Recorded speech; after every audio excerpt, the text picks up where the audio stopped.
Cedric, we are live. Hey, hold on. Yep. What was that, man? What's that book?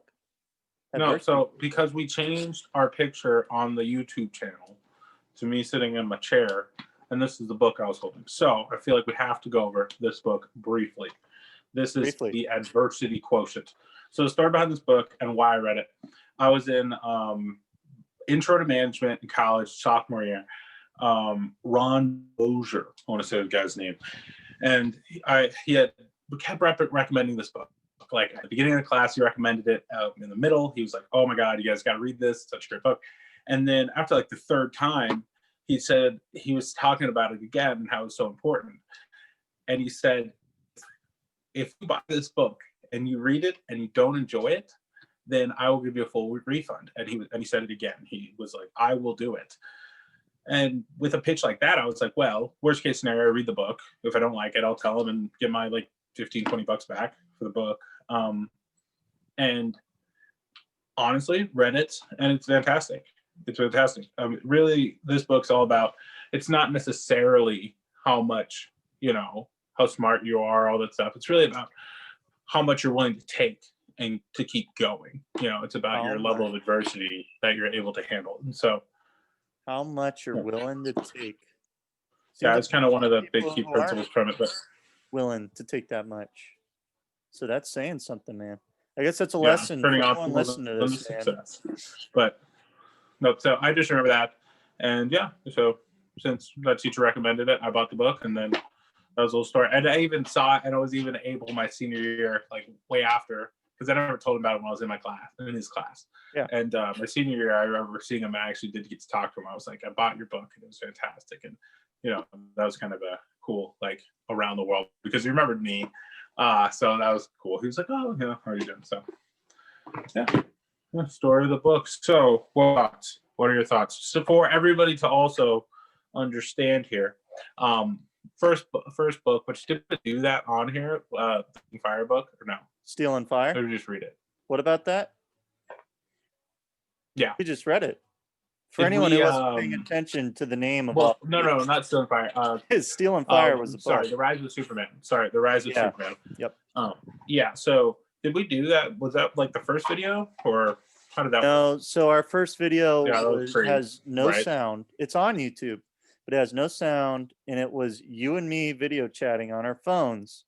Supposedly there's some kind of you can't record, wiretapping laws. They call them wiretapping laws. You can't record a screen recording if you're on video chat. So, okay, we moved on from that. Now we're doing Zoom. We're actually flirting, as we talked about before this, with Discord. My younger brother is a pretty big tech whiz. He's getting me into all this stuff. It's going to be looking really cool. Edgy tech whiz. Edgy tech Don't forget edgy. That's true. If he wasn't edgy, he wouldn't be getting all the girls. But let me tell you, man, he plays, and it is awesome to watch. I'm very jealous. Don't forget. Oh yeah. But anyway, so now we're in Discord. But yeah, so The Rise of Superman, I kind of wish we recorded that, but we didn't have the idea to really record these back when we were reading that. We just said, hey, let's read books and let's talk about them. Let's do like a book club style conversation, because we're both reading these self-improvement books, business, finance, etc., just to become more successful. And that's what we started with. And then we had the idea with Steel and Fire. Hey, you know what? We're starting a new book. Let's record them and put them on YouTube, because then we can share our thoughts on these books for anyone who wants to hear it. Anyone who wants to be successful too. Anyone who, is interested in these books, maybe they don't have the money or don't want to buy it, and they'd rather just listen to someone talk about it, summarize it, etc. We've got some ideas down the line. I've got some ideas with all these notes I'm putting on my phone. Maybe we make a website or something, and I'd like to put all my summaries on there. Kind of like, what was that thing in high school that everyone used? I don't know. MySpace? No. For like when you had to read a book. I don't know. You went to these rich white people schools. Shut it. Don't. He's twice now. You've thrown race in. Race is not a part of this, man. Although it was primarily white in my high school. It's very not diverse up there in Sonoma County. But they are very woke, I will tell you that. For primarily white, I'm not saying they're not woke. they are very woke up there. But no, I can't. It was like Spark Notes. Spark Notes. That's what I was talking about. You don't have to be rich or white or whatever to go to Spark Notes. Cedric. I don't know where the hell that's coming from. I don't feel bad for who I am. That was great. Embrace it. But anyway, yeah, that's a plan, man. Put all these notes on there, and you know, anyone who's reading these books for whatever reason, maybe they want to understand it better. Maybe they can read through our notes. If you start taking some, we can do coming on your phone. And we could start a merch store. Hey, let's not give everyone. We can't show all our cards at once. But anyway, hey, you know what, man? We've taken a little while. We talked about the adversity quotient. That is not the book that we're going to be reading after Steel and Fire. The next book we're reading, which we started and are going to talk about today, is called Outliers by Malcolm Gladwell. And I don't know his story. You might have to elaborate on it, but it seems like he must have studied what makes people so successful and why successful people, what they all have in common, what makes them these outliers. I mean, what's his story, man? Because I haven't researched his story. Yeah, so I mean, I don't actually know very much about Malcolm Gladwell as far as his like story. He's very much a writer. I mean, that's really what he does. He writes books. It's not. I really don't know. Like, it's very much he's just a writer. He's written a lot of very successful books. I've read a couple of them, and I think that they're really good. This one was popular maybe 9 years ago. It was popular, and so yeah, I just read it like a long time ago. Outliers that we're reading now. So this came out 9 years ago. Or something like that. I just remember I was reading it in high school, and it was like became like a really big book. Do you remember? Have you ever heard the Macklemore song "10,000 Hours"? No, but I've heard of Macklemore and his songs. I like his songs. Yeah, so it's on the Heist album, but basically he even made a song about this book specifically. So 10,000 Hours. So what they talked about in Stealing Fire, did that come? Obviously the guy who the professor or whatever who studied it all came up with it, but was it made mainstream through this book, Outliers? 10,000 hours leads to, you know, accomplishment and absolute mastery. Yep, that's it. That's 100% word from it. Yeah, wow. If you ever heard that before, it's 100% popular because of this book. Well, luckily for everyone who watched our previous videos, they know that really, although they say 10,000 hours is what leads to mastery, if you're in flow, you cut that in half, 5,000. You're already way ahead of everyone else. Because what they said, it's like 10 years is about 10,000 hours. So really 5. Yeah. Yeah, and he like breaks it down a little differently too. So it's like, because if we say to reference the flow model, the reason why they're saying that is because you're hyper focused. And one of the key points with this is that you need to actually actively trying to get better. Like, you need to be focusing on trying to improve yourself. Yep. And if you don't do that, then it doesn't count for an hour. If you're working on it for an hour, but it's like you're really only affected working for 30 minutes, then boop, it's really only 30 minutes. So it's like, theoretically, if you could focus substantially more and be in more of a, because I also do agree with that kind of learning state almost, where you're like picking stuff up and retaining it better, which I think is one of the key points of kind of flow thing. So I think it pairs well. This book is very much about putting in time. It's understanding that it's going to take time. It's going to take effort. And you're not just better because you're better. You're better because you've done it before. You're better because you experienced. You're better because you know how to do it. And also just like understanding that it needs to be purposeful in that as well. And really the point, like, I guess I'm kind of giving up some of the book. We'll still talk about the book itself. But really, like, the overarching point that I get from it after having read it is that you need to put in a certain amount of time. Like, you need to become an expert. You need to, get after it as fast as you can. Really, the goal is to get that in as fast as you possibly can, whatever your thing is. And in that, you need to understand that the things that are happening to you are actually affording you, opportunities. Because if you don't, like, almost look at it like that and try to capitalize on what is given to you, then you won't be able to get your hours. And on top of that, if you can get all this work in in enough time, then you can capitalize on the bigger opportunities that are afforded to you. If you take Bill Gates, if he would have never done the obviously he didn't have a choice on going to that school and stuff like that. But if he would have had whoa. Don't give any spoilers. That was in chapter 2. We'll talk about that. But yeah. Mm-hmm. So not to cut you off, although that's exactly what I did. So I want to make sure we didn't cut into that second chapter before. No, go. Then you can just start because I was kind of explaining the whole book. So go. You can continue. go with the Good. intro. I was gonna say, hey, we were gonna probably have a 5-6 video series, or actually the last was only like 3 or 4 videos we did when we were pretty. This will be like literally damn near like 2. Like we're pretty. Really? I feel like this book's a lot shorter.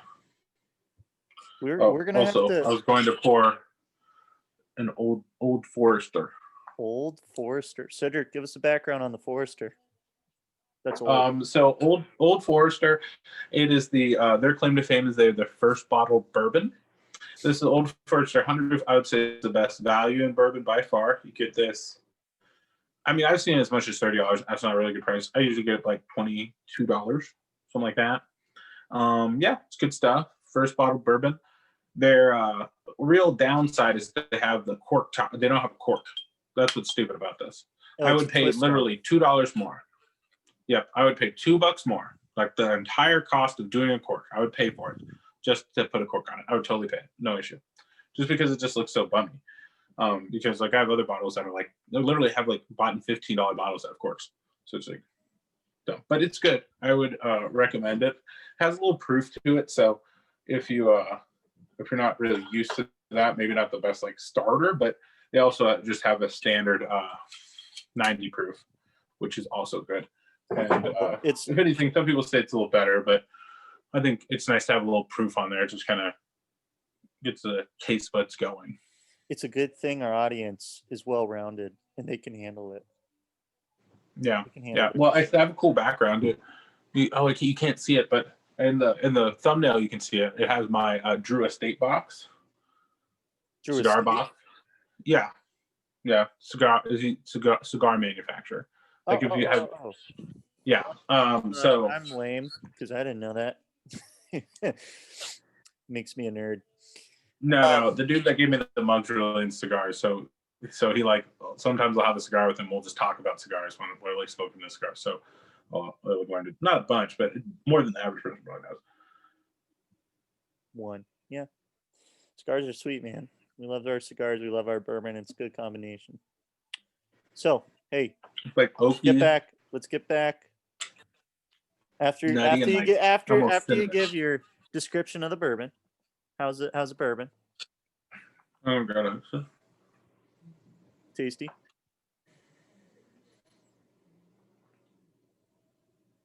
Looks good. Nice brownish. Mine's like almost like stale bread on the nose. Yeah, no, that's not. But cinnamon, cinnamon and smoky oak. Okay. You drink a lot of scotch though. Bourbon's just so aggressive. I have scotch. I like my Johnny Walker. They have the Game of Thrones Johnny Walkers. I'm looking at one right now. Song of Fire was awesome. I love the smoky flavor.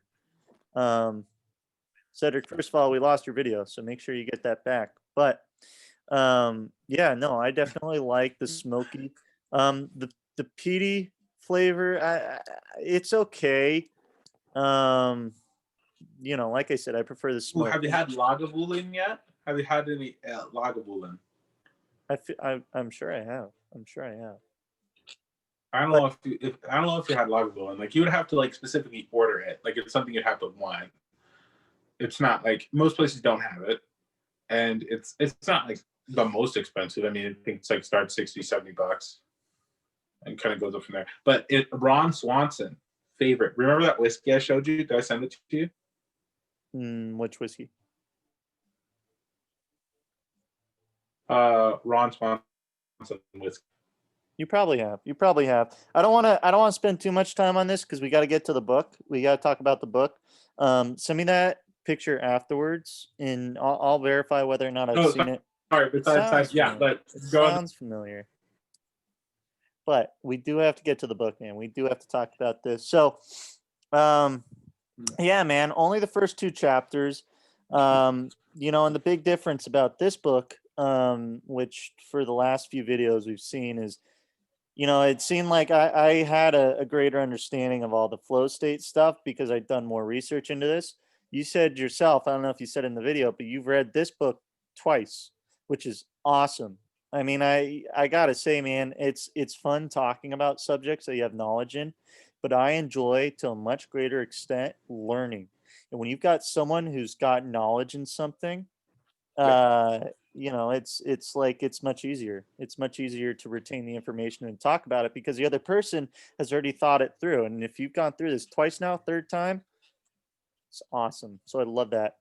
But what I can tell already from the first 2 chapters is it seems like it's giving you an impression that it's going to be leading into something else. It's almost like it's trying to fool you a little bit, because in the first 2 chapters, kind of summary of them is saying, well, you got to spend 10,000 hours. Chapter 2 is 10,000 hours and saying how 10,000 hours leads to mastery. And you need to do that.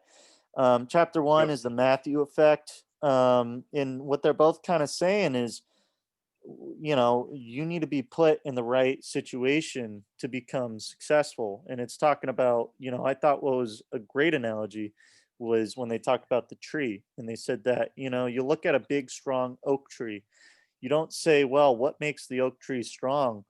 If you really want to see what made it successful, you have to look at the soil it was planted in, the nutrients in the ground. I guess it's a soil.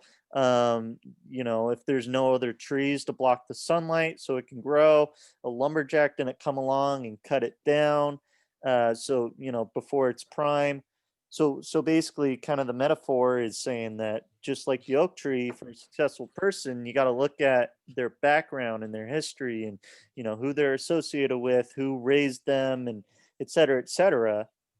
And that's going to make that person successful, not the individual stories. And it's interesting that, he was saying that people as a whole, when they ask about what makes someone successful, they look at the individual person. They're like, oh, well, what's their lifestyle now? What do they spend their money on? What do they do this? What do they do that? And that's what makes someone successful. But that's not the case, right? And he was talking about Jeb Bush, right? How he was running for, I think, governor of Florida. Was he running for the governor of Florida? And he was trying to tell everyone, hey, I'm a self-made man. But, everyone kind of wrote him off because, his brother was a president, his father was a president. It's like, come on, you're not a self-made man. And you think about it, I mean, what brought him to that level was most likely the opportunities afforded to him by having a father who was a president, who had family that was very affluent and, was very much putting you in that situation. And if you break it down and think about it, I mean, that makes total sense. I mean, just think logically. Think logically what leads someone. If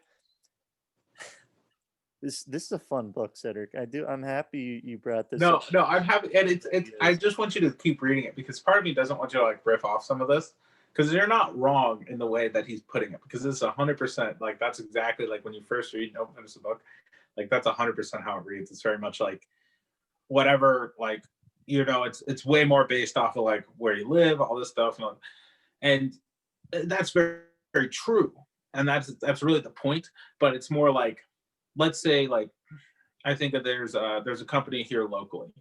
They are a transporter. Yeah. I mean, they own like 20. I mean, they own probably thousands of trucks. I would guess it's a probably 20 million, $30 million business, and probably even more than that. 20 sides. I would probably guess they're worth probably like 50, 60 million or more.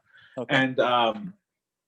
And it literally was like one guy and a buddy who are like, one dude had funding, the other guy was already in the trucking business, had always been in the trucking business, and then they merged together.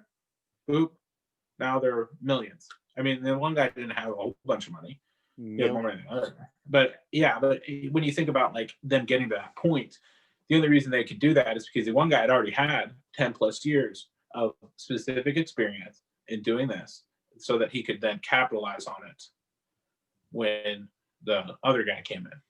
Yeah. So basically, that other guy led to him and his Well, yeah, success. no, yeah, 100%. Like it is about the things that happen to you, but it's no different than like I think about like say me myself in like football, like we both went to Washington State together, Yep. and or at least for a year. Washington State, go Cougs. Okay. Or go At least Bears. for a year. I don't know which one's worse this year.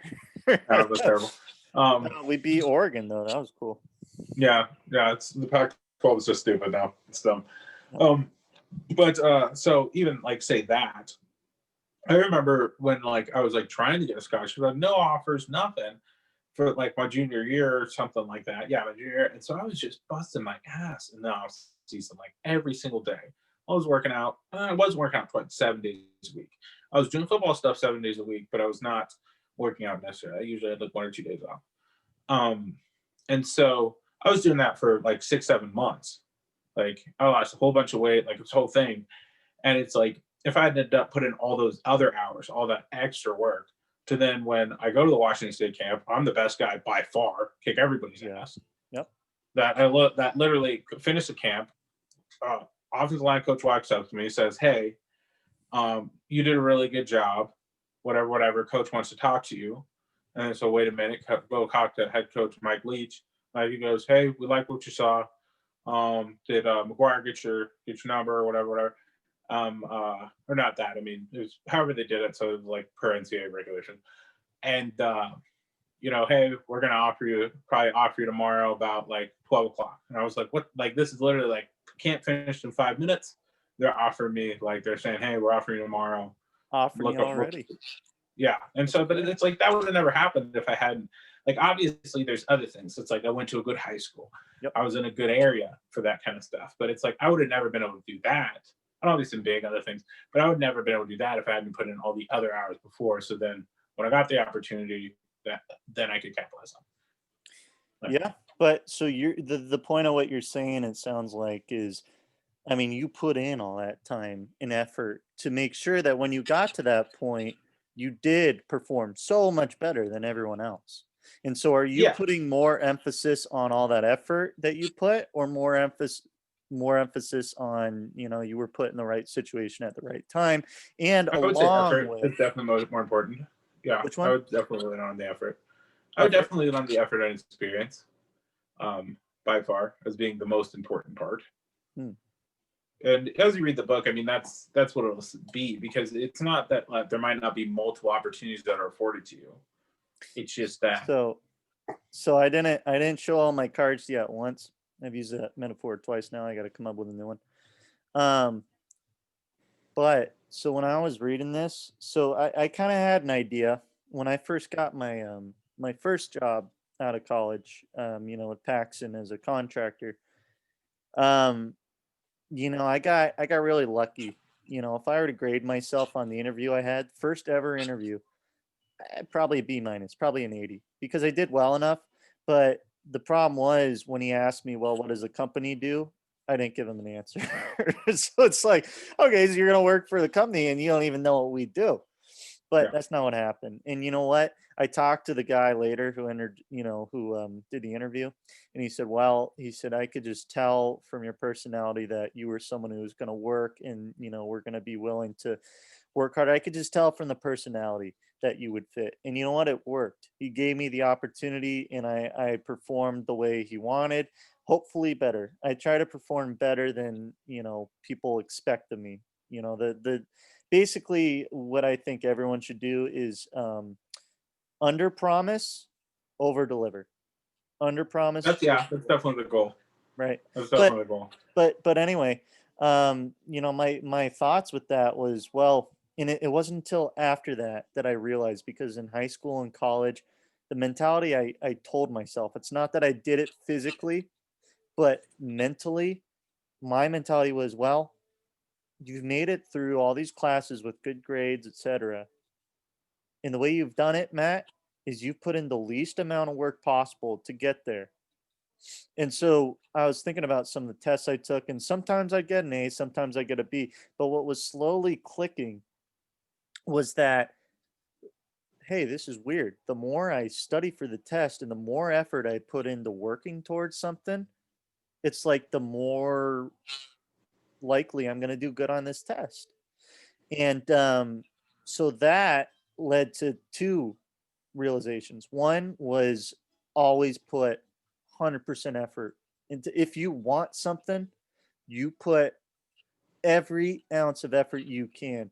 If you're interviewing for a job, you need to look, you need to study that job, you need to study what the position does, you need to study what the company does. Even go on LinkedIn, study what the interviewer does. You know, if you have the opportunity to find out who the interviewer is, so you can find out, you know, what they did, what their likes are, dislikes. You can, you know, kind of tap into that, and they'll like you more, et cetera, et cetera. But do your research, put in the work, put in the effort. That's one thing. The second thing, because I've been told this twice now. Um, you know, I've been told that, you know, you must have the luck of the Irish. And it's because I'm Irish. I got the, you know, red in my beard. And if you think about it, yeah, a lot of stuff that's happened to me has been very lucky.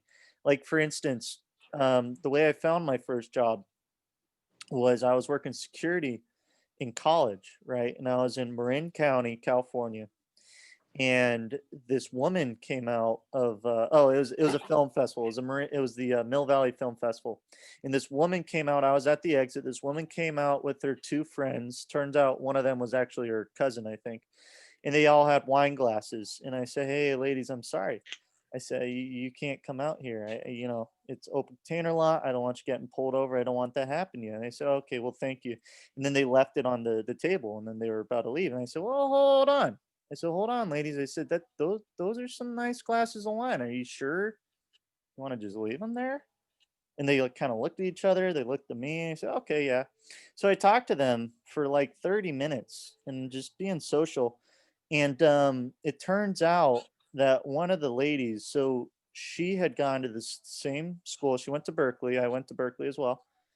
And she said, "Oh, I'm an engineer. I was studying geophysics, but I was into engineering and all that stuff, construction. I was considering it." She said, "Hey," she said, "here's my card. Um, you know, when you graduate, give me a call, send me an email, et cetera, et cetera. And we'll see if I can get you an internship." And I said, "Cool." So I sent her an email like a weekend. That weekend, I didn't hear back from her for like 8 months. But oh, I skipped the most important part. The most important part is I saw the card when I got home that night from work. I looked at the card. It said CEO of this company on there. And it's like, that is incredibly lucky. That is incredibly lucky. And then the second thing is I moved internally. So working with Pacific Gas and Electric now. I actually moved over. I just found out that the company I work for, they actually lost their contract um, with the company. I'm not gonna go too much into it just because, you know, it's probably their business. But they lost their contract, and I think they liquidated like everything. So Yeah. everyone, my position, I would have had to have gone to a different company if I could have even gotten a company. Yeah. Or because they were contractors when COVID started, they got furloughed. So I went to an internal position for a company with a union that protects you and your rights. Uh, the week that COVID started, so like March 16th, that week. And you know, they're like, "Wow, look at that, Matt. So now you got a better job in a company that's more secure." And that happened just as people were getting furloughed. You got the luck of the Irish. And at first I was like, "Yeah, maybe." But then I was thinking, I was like, wait. That doesn't make sense. Because I know we've had our conversation about, you know, the way people are only themselves. We only have our identities because of the situations we're born in and grow up in, which I love. This guy talked about that in his second chapter. But um, I think something else, which it seems like you're alluding to, Cedric, in this book, is that it's not just that people get lucky, in that the real successful people are the ones that are lucky. What I would guess before reading this is that the real successful people are the people that aren't just lucky, but they're looking for the opportunities. And when you spot an opportunity, that's when you capitalize on it, because Yeah. everyone's given opportunities. everyone has some opportunity one way or another.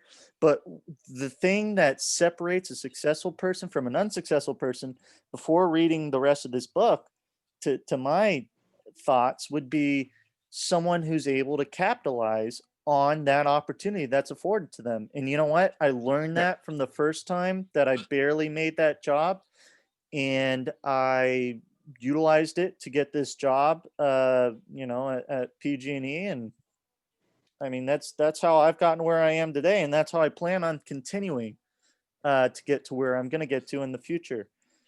I would think, I mean, that's the mentality everyone should have. I mean, don't feel bad for yourself. Don't say, woe is me. Everything sucked for me. Yeah. Things could be worse. Well, yeah. Things can't be bad, but it's, you look for those opportunities. No, yeah, and I totally agree with you on like everything you're saying. As far as the book goes, I feel like it's much more of a smaller underlying point that like to really look for your opportunities. I think that that's like kind of that's how I always took it. Is like you got to understand that what you're in is like your 10,000 hours. It's like whatever that is, and that this is an opportunity that's afforded to you to get more practice at it, and more effort, and more reps, and more whatever that is. That's always how I always took it. And yeah, like for your stuff, I mean, when I think back, it's like even that think about that first moment. The way you handled that situation was not how 99.99% of people would handle it. You handle it part of it because your own personality. It's like some of it's the way you're raised. Your dad's kind of a jokey, kind of dude, and that's how you learn to interact with people. Mm-hmm. And so it's like, boom, you got him in there, and then it's like you really having a good conversation with him, and then actually reaching back out. Most people wouldn't even email. What you did, most people wouldn't even do. Most people would do all that and then wouldn't send the message. Well, so not to give you more ammunition, but I had some friends who, so I lived with these people for my junior year of college, and they all graduated that year, and then I stayed in that place for that year after. So they all started work 1 year before me, and I had brought the situation up to one of my friends. He's like, "You got to send an email. You got to send her an email." And he's like, "I'll help you write the email," and he helped me write the email. So again, not to give you that ammunition, but again, I was in the right place at the right time knew the right people. They said, "Hey, do this," and what do you know? It worked. Yeah, and I mean, some of that stuff I think is more about like I think it's really important to put yourself out there. Just extend a little bit. Like something my manager always says is lean into discomfort, which can be very hard. But there's something about that, and even if you fail, there's something about how you just get so much better because you failed probably because you didn't do it right. Yep. And that's why you're uncomfortable about it. But then now the next time you do it, you're going to be way less uncomfortable about it because you already did it once. Maybe you failed, but whatever. You at least did it once, so now you're gonna maybe deliver it better, and maybe after a zillion fails, you get it right. But let's break in. So hockey. Let's talk hockey and birthdays. Hockey and birthdays. Go. So I had to listen to this twice to get a hold of it, and it kind of goes back to what you were saying. You definitely want to make sure you're taking in enough information, and you can analyze it and process it to make sure that it sticks. So that's why I listened to it twice. And also, the first time I listened to it, I was kind of groggy a little bit. The second time, I did what I could to trigger myself to get into that flow stuff and retain. So are they called Medicine Hat Tigers? Was that the name of the Something like that. I mean, it's some Canadian thing or something. So medicine. It was the Medicine Hat Tigers junior hockey league versus Vancouver hockey team, and Medicine Hat Tigers won. And they said, well, it wasn't until the 1980s when this psychologist was either psychologist or something, he found that, hey, has anyone ever looked at their ages, and maybe does that impact? And like I said, it took me a little while to get this, but basically what they were saying, right, was that there's that cutoff, there's that age cutoff. So, and it was in January. So you could have people who, you could have kids who would turn 10 in, the year before. You could have, it was January 6th. So it would have been, say someone was born in, 1970, right? If this was the 80s, 1970, December 10th, 1970. But they're going to be on the same team as, if my math's right here. I mean, I understand the concept. I want to make sure I'm saying it right. But they would be on a team with someone who's could technically be 12 months younger than them, or 11 months younger if they were born in January. So Yeah, what would that be, basically. like 1971? So, you got someone who's already 10, and you got people who are 9 going on 10. And there's a huge maturity difference, is what he was saying about that. Yeah. So if that's the case, and you look at this team that won, these Medicine Hat Tigers that won their junior national hockey game, their birthdays were mostly all around the same time. It was January, February, March, maybe April. I don't know if you threw some April, but they were mostly around the same age. And he's saying, so with this cutoff, because you look at the other team and there were people, there were kids who were born in December, kids who were born in January, and huge differences, and they lost. And he's saying, well, I mean, maybe it's this cutoff. Maybe because of this cutoff, you're allowing some kids who are of the same age, who are both born in January or whatnot. Yeah, I also, one more point, just to kind of interject, like, Sure.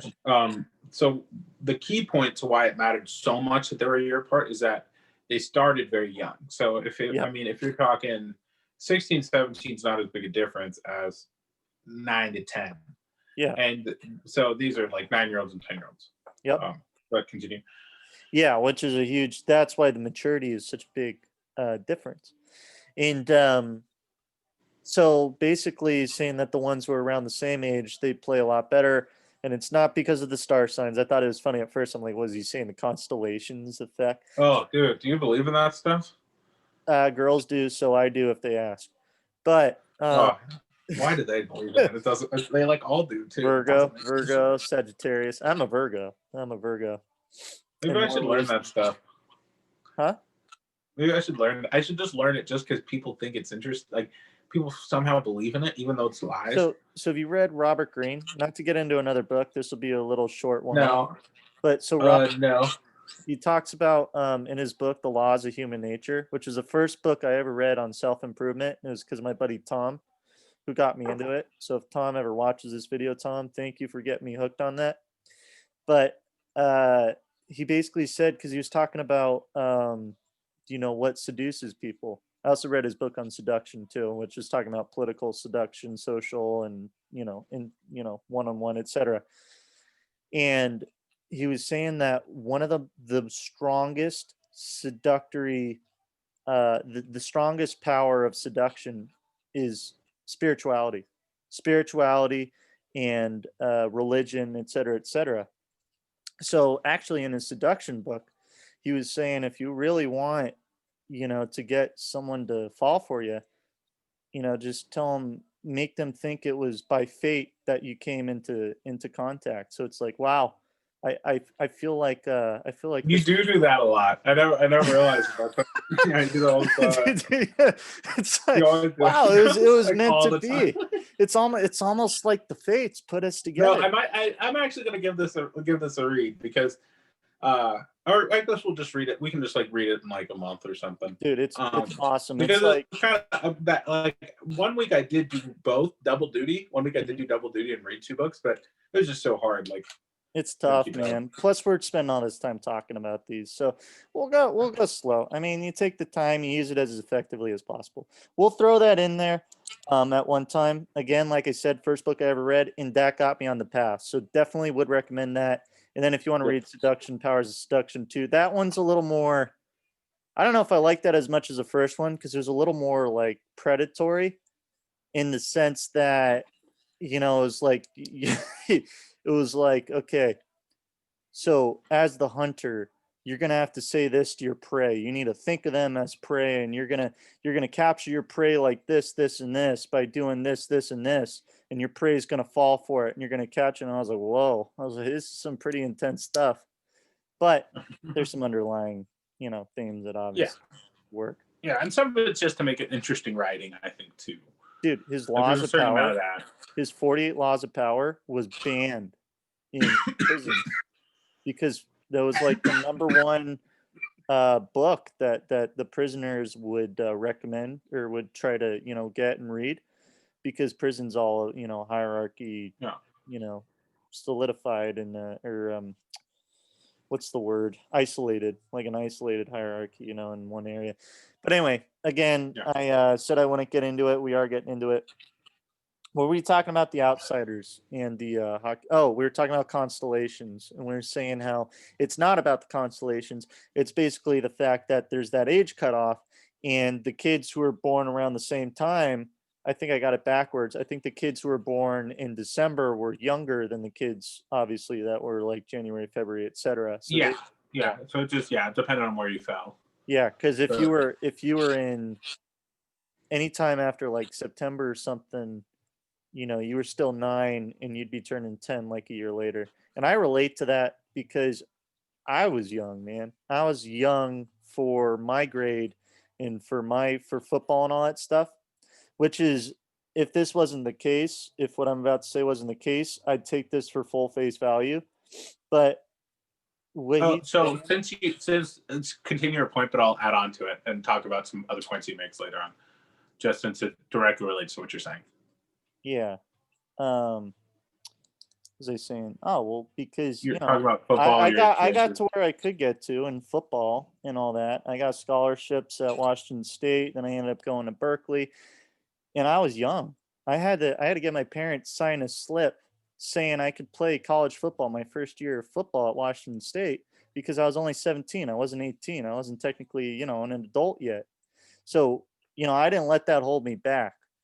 But maybe it got balanced out by, my gracious parents and how they raised me. And, my father really raised me to be, driven and all that stuff. So maybe it evens out, but, so add on to that.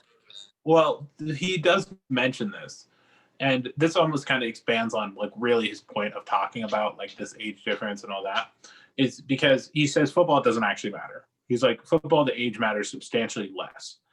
And because really it's about like, it's such an adult like physical sport, and they also don't really start like attributing additional effort into coaching you until much later.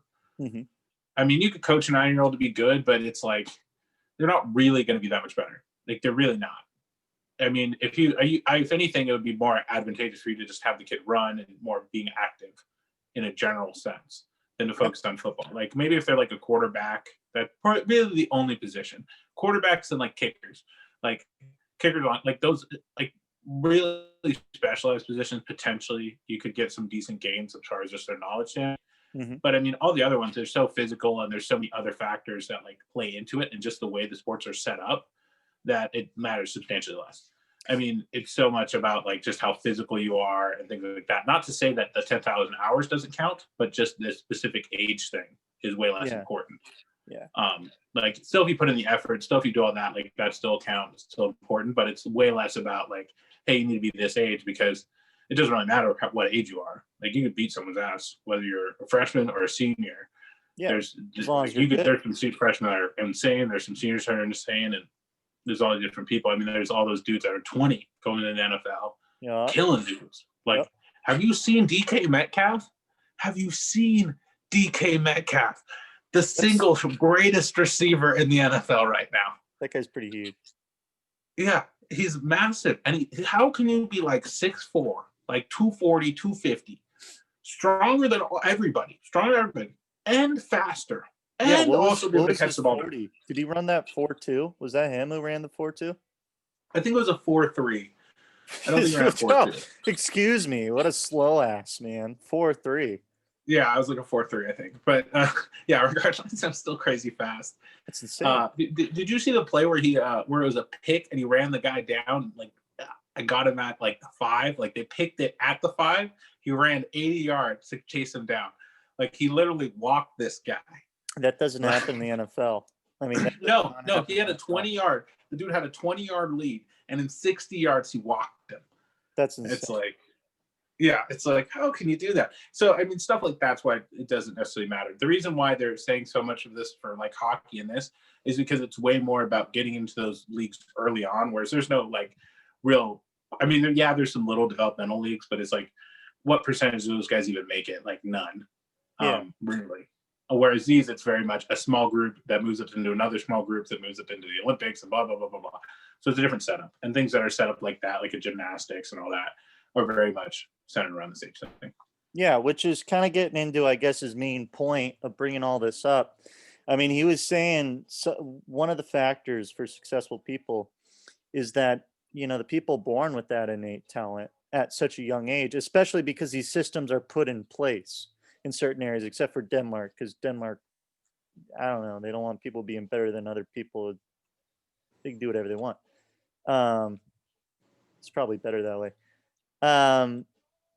But in all these areas, we've got these systems where you take someone with a natural talent and they're given more opportunities in this group or this organization system to find more opportunities to increase their talent. And so it might be a small gain that they're getting from this little group that they were placed in, or this little system, but that small gain leads to a bigger gain, which leads them to another group with a more of a small gain and more gain and more gain. It almost becomes exponential to where they're getting so much more opportunity just because of that innate ability they had than someone who's way down here who never made it.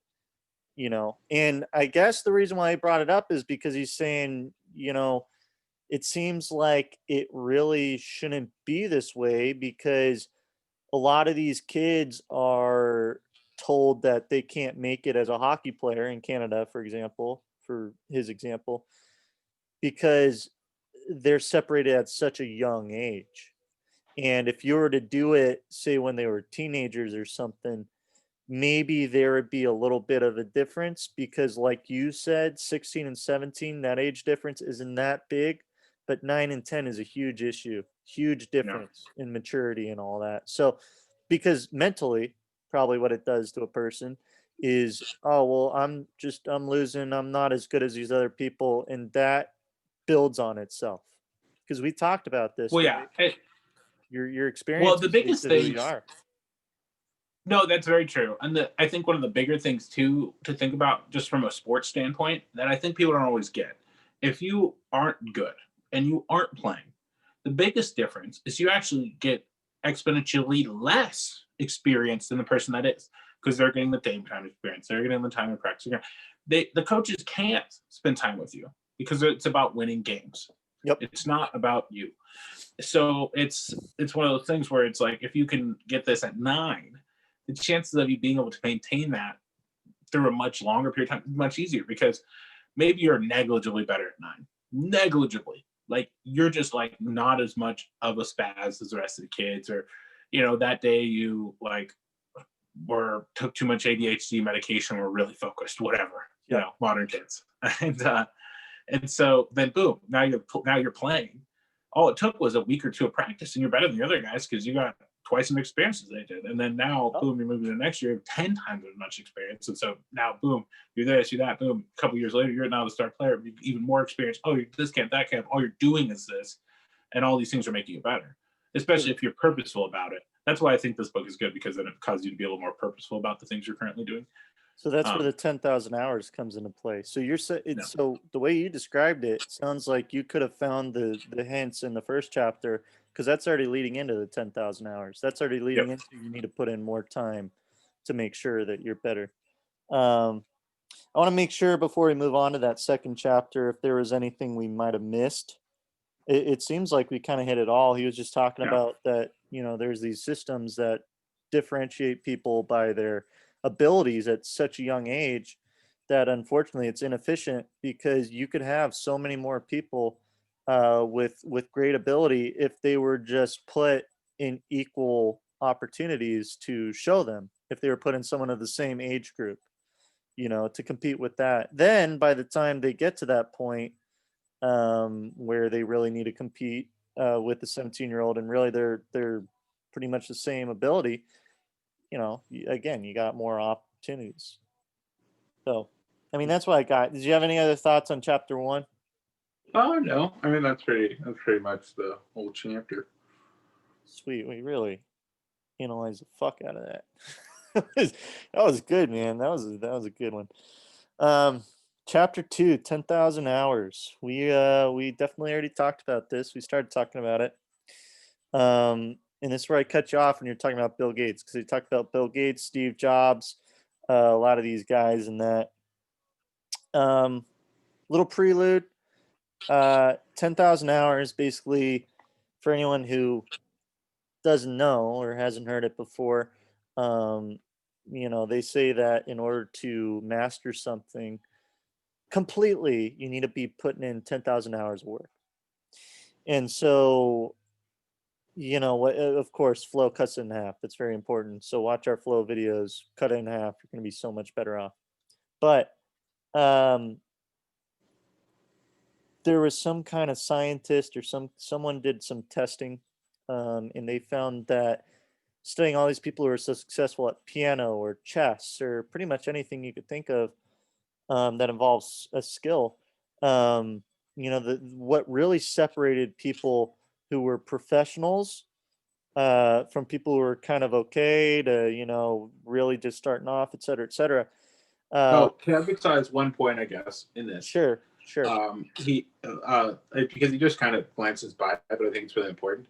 It's specifically people that are already have some sort of talent.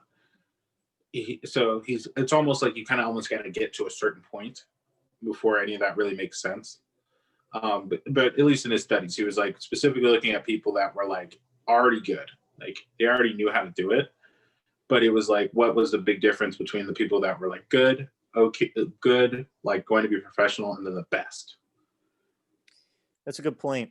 So, well, I mean, the people who are innately good, he did mention that. He said that the people that are innately good, obviously start off a lot more. And if you go back to that first chapter, the Matthew effect. Oh, we didn't even talk about the Matthew effect. A little side note. Matthew effect, it talks about a quote from Matthew in the Bible. What was it? The book of Matthew, and how they were talking about, I can't say it word for word, but he was pretty much saying that the people with abilities are able to build on it, and then if you don't have the ability, then ultimately what you might have is going to be taken away from you, and that kind of plays into it. But anyway, for this one, it's pretty much saying that with that innate ability, you have definitely a higher chance of having the opportunity to find the time to put in these 10,000 hours. That seemed to be a pretty huge point of the chapter, because he was saying, first of all, you need to put in 10,000 hours.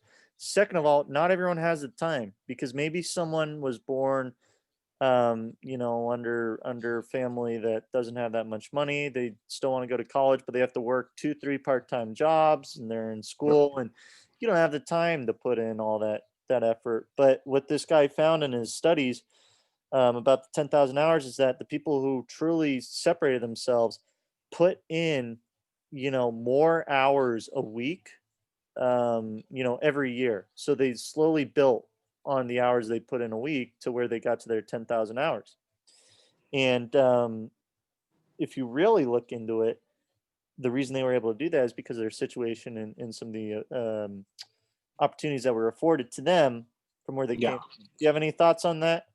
I mean, I would say from what he says in the chapter, I mean, that's basically it. I mean, obviously there's more things he kind of expands on. I think one of the biggest things is the purposeful point, because when we were kind of riffing on it earlier about it being purposeful, about seeing the opportunities afforded to you, I think that's one of the points is purposeful. Because let's say you want to be the greatest businessman ever, that's what your goal is. And you know where you work? McDonald's. And if you are not purposeful, you just work at McDonald's. You don't do anything. You don't get any better. You go to work, you get paid. But if you're purposeful, they're guaranteed going to tell you stuff. You could learn more about how the business is run. You could put in more effort during when your time there to better yourself. You could try to talk to customers different, get to different levels. When we were talking about you as a security guard, it's that's what that next level was. That's what that purposeful practice is making that conversation, doing that rep to get better. Mhm. And if you work at McDonald's, that could be your path to doing that, because you have 8 hours a day to now try to get better, and to try to get better at talking to people, and to try to, get better at talking to your car or whatever, or to, figure out more about people's buying habits or whatever. But it would be purposeful towards You your need a goal. purpose. And that's your opportunity. You make your own opportunity. That's a good point. That's a really good point. I didn't get that from the chapters, so He I doesn't really appreciate. talk about that. I feel like he kind of riffs on some of There that you later go. on. I'm like, you're throwing in stuff. I was like, wow. I was like, you picked up on some stuff that No, I'm happy you no, pointed you're it out. totally good. He doesn't really talk about that. He talks about some of the stuff later on. Oh, so you're just saying this is something you should keep in mind while you're looking and analyzing all this. Okay, yeah, definitely want to have the purpose. So that's a good add-on. That's a good add-on. He probably, if he puts it in later, that's awesome. If he doesn't, he should have put it in there. It's a good way to add it. And I've heard, and part of it too is I remember there was like a whole piece on this book in Peter Thiel's 0 to 1, which you should read. Really good. Do you know who Peter Thiel is? No, enlighten me. He was the angel investor for Facebook. He put in. He was like the very first guy, like one of the very first. He's very happy. Oh, he's multi-billionaire, and so he did a book, and all he does is startups now. Like he's been part of like plenty of notable ones. Dude, the and people, so the he angel riffs on this book investors too a little bit in there. for Snowflake. I think one of them is a Salesforce guy, the CEO of Salesforce, or the creator, of Salesforce. He's like an angel investor for Snowflake. That guy's happy. That guy is happy. Have you invested in Snowflake, right? Yeah. I mean, they've got an office here in Dublin. Damn it, I told everyone where I live. In Dublin. They got one in San Francisco. I mean, dude, Snowflake. At first, I was like, this is a pretty interesting. Caught my attention. I started researching a little bit. Then I heard about the IPO, and they're saying, dude, this is the fastest growing company in Silicon Valley.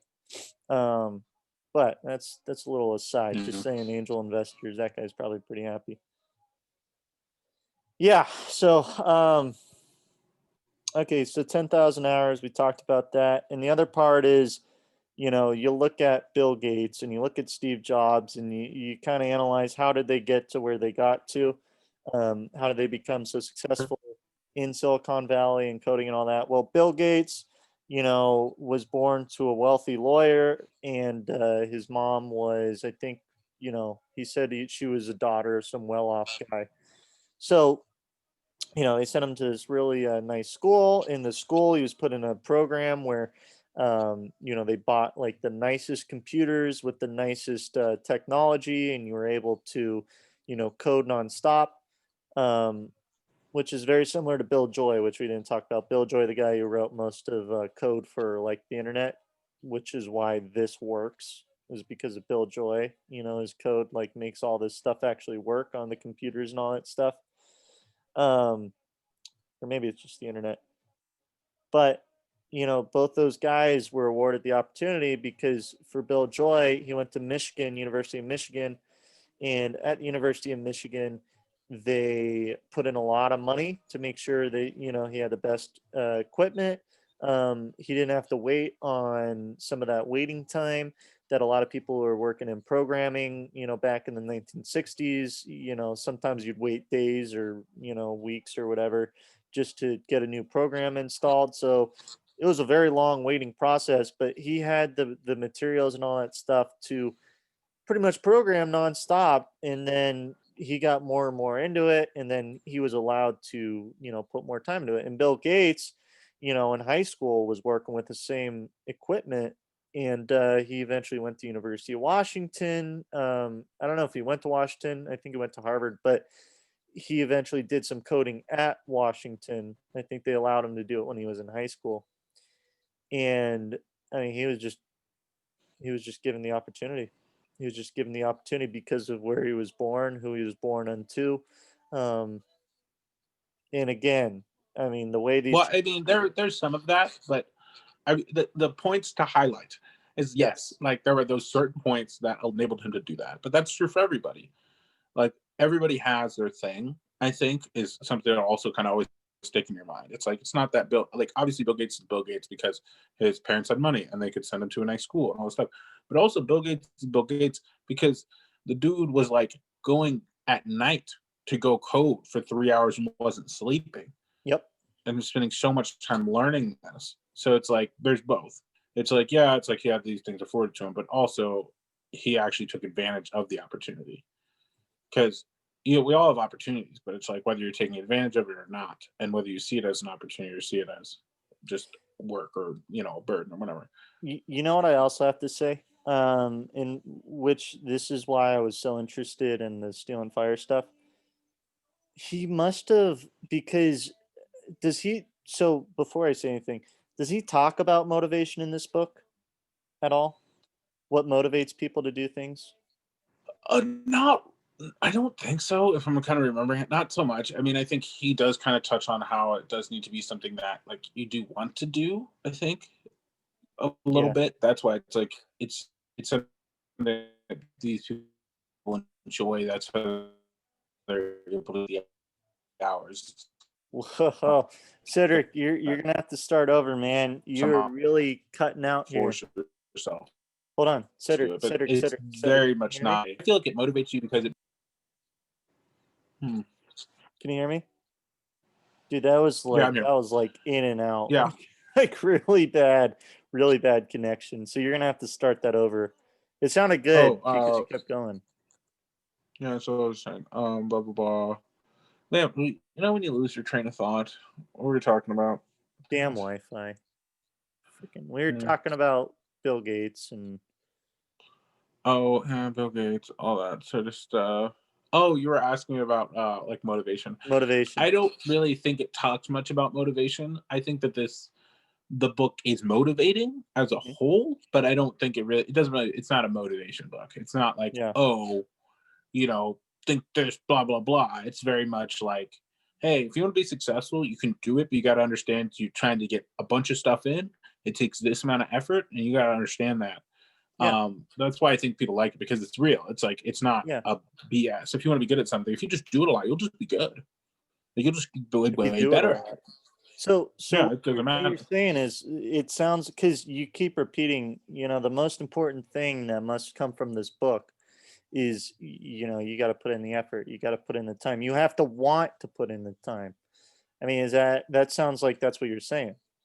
I think, I mean, obviously, like day in day out, you don't necessarily have to, but But like overall, want to, like, but I mean, I think the only way to sustain it is, yeah, you got to want it, and the reason why all these people did is because they genuinely enjoyed it. Like, obviously, some days it felt like work, some days it felt like whatever, but in the whole, it's like you have to really want to do it because then you'll put in 18 hours, then you'll do this, and then you'll be having fun, and it doesn't seem like work.